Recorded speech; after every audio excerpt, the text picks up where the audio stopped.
Olá. Funciona muito mal a democracia num ambiente onde o discurso político é tomado pela mentira, pela falsidade, pela mistificação, pela enganação. Porque tanto a mentira, a falsidade, a mistificação, a enganação se dirigem ao eleitor. É ele que tem que ser objeto desta enrolação. E quando você engana o eleitor, você o leva a tomar decisões equivocadas, fazer escolhas erradas, decidir mal, orientar mal. E é o país que vai mal nesse sentido. Isto é um problema essencial na política. Não se pode fazer política sem um mínimo de decência. Não há democracia possível onde não haja democratas. E o bem não consegue florescer no meio de malfeitores. Não tem jeito. E quando se parte na política de decisões eleitorais tomadas num ambiente de enganação, de dissimulação, onde o eleitor é deliberadamente induzido ao erro de julgamento por informação errada, insuficiente, falsa, prepara-se um patamar para outras formas de corrupção. Porque a plataforma de deficiência moral está posta. E o grupo que chega ao poder chega sobre bases absolutamente inseguras, instáveis, que levam a erros muito maiores. Isto aconteceu embaixo dos nossos olhos, foi visível. Nós estamos no Brasil vivendo as consequências desta dura realidade de uma política que foi conduzida assim.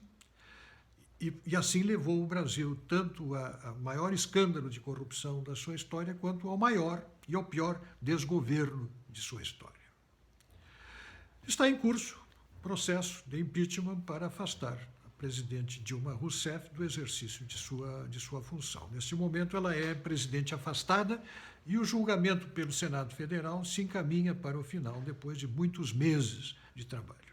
Pois bem, até segunda-feira, o discurso da presidente Dilma, quando presidente, depois como presidente afastada, foi sempre um discurso pesado, agressivo, irascível, atacando violentamente seus opositores, chamando a todos os que a ela se opunham e que pedem e clamam por seu impeachment de golpistas. Milhões de brasileiros que saíram às ruas são todos golpistas, desconhecendo o fato de que o PT ganhou a primeira eleição com Lula e ninguém reclamou, ganhou a segunda eleição com Lula, ninguém reclamou, ganhou a primeira eleição com ela, ninguém reclamou, passou a reclamar quando ela conquistou o seu segundo mandato, a quarta eleição consecutiva do mesmo partido, do modo como conquistou esse mandato especificamente. Aí começou um clamor popular natural, inevitável, pelo ambiente de desonestidade em que se conduziu o processo eleitoral.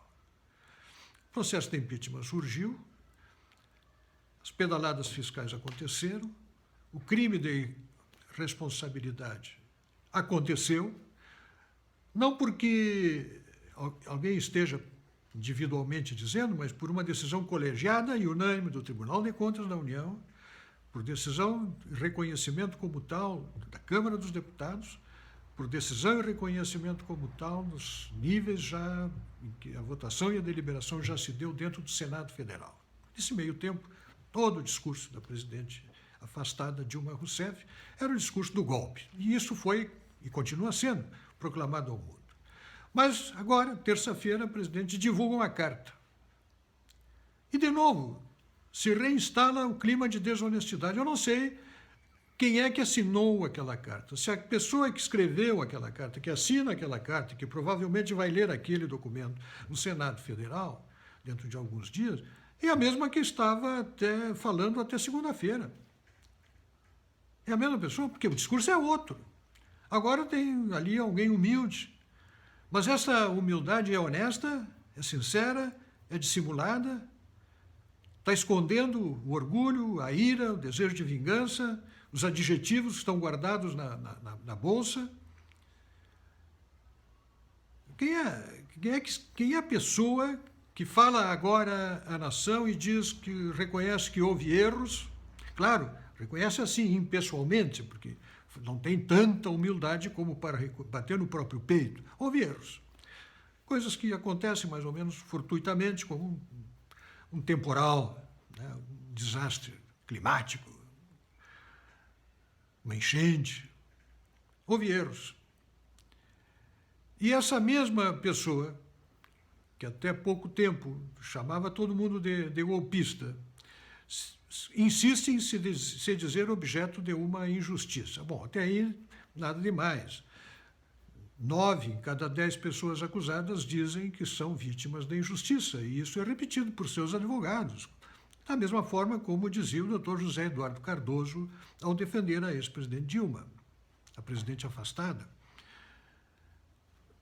Não há nada demais, é perfeitamente aceitável que ela diga que está sendo vítima de uma injustiça. O que ela não pode é negar a legitimidade de duas coisas. Primeiro, do processo que está em curso, que é rigorosamente constitucional, minuciosamente constitucional, e a legitimidade do mandato exercido pelo seu sucessor, pelo seu vice, o doutor Michel Temer.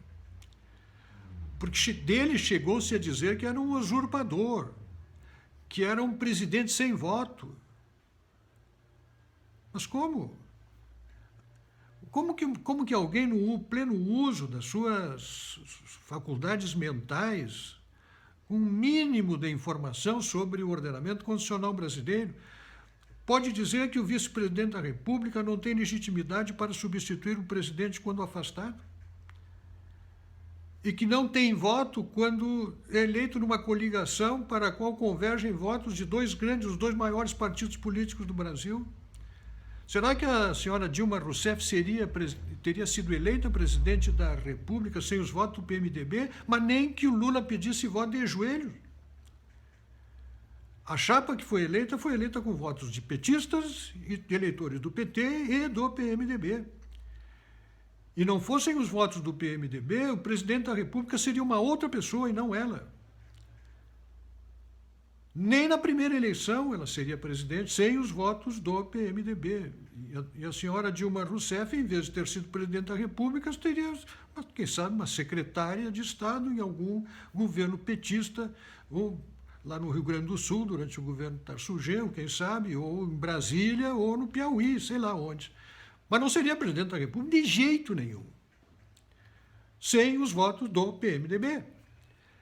Então, o vice-presidente Michel Temer é presidente do exercício da presidência, será presidente da República, se o Senado confirmar, como tudo indica, as decisões que vem tomando até aqui, com legitimidade constitucional e, além disso, com voto.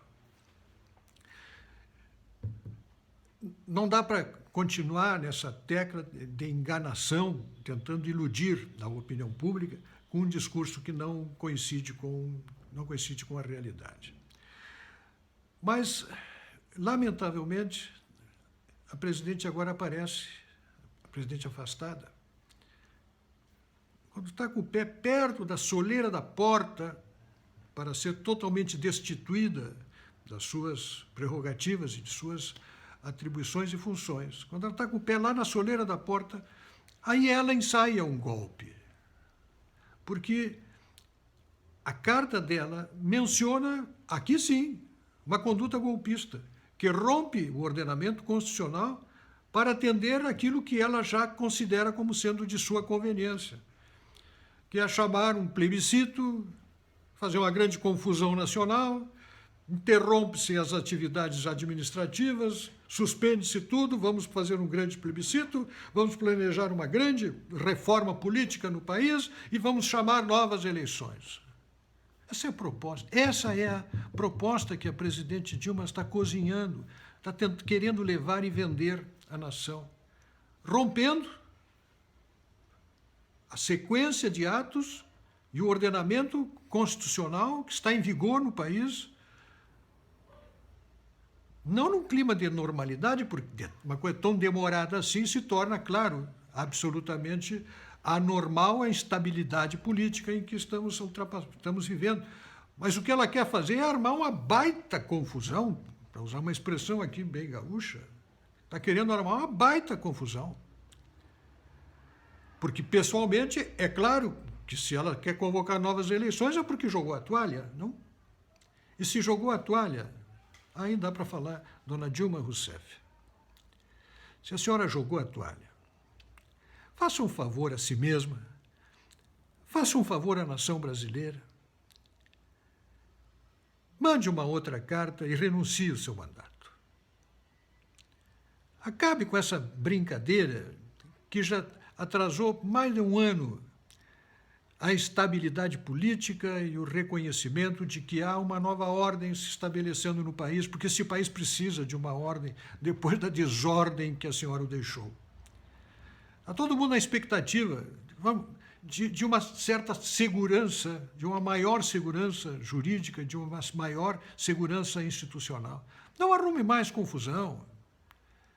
Dona Dilma, deu para a senhora. Reconheça o fracasso do seu governo. A senhora está sendo julgada por crime de responsabilidade que praticou, reconhecido pelo Tribunal de Contas da União, pelo Congresso Nacional, através da Câmara dos Deputados, do Senado Federal, e pelo desastroso conjunto, sim, da obra, desta obra terrível que foi o pior governo da história da República, que jogou o país na mais profunda crise econômica da sua história. Faça um favor ao país, desista dessa carta, mande uma outra, renuncie ao seu mandato e deixe esse país trabalhar em paz. Tenha pena do povo brasileiro. Pense nos 14 milhões de desempregados que o seu governo deixou na rua da amargura. Pense nas empresas que estão fechando, nas lojas cujas portas estão fechadas. Pense na crise que a senhora gerou.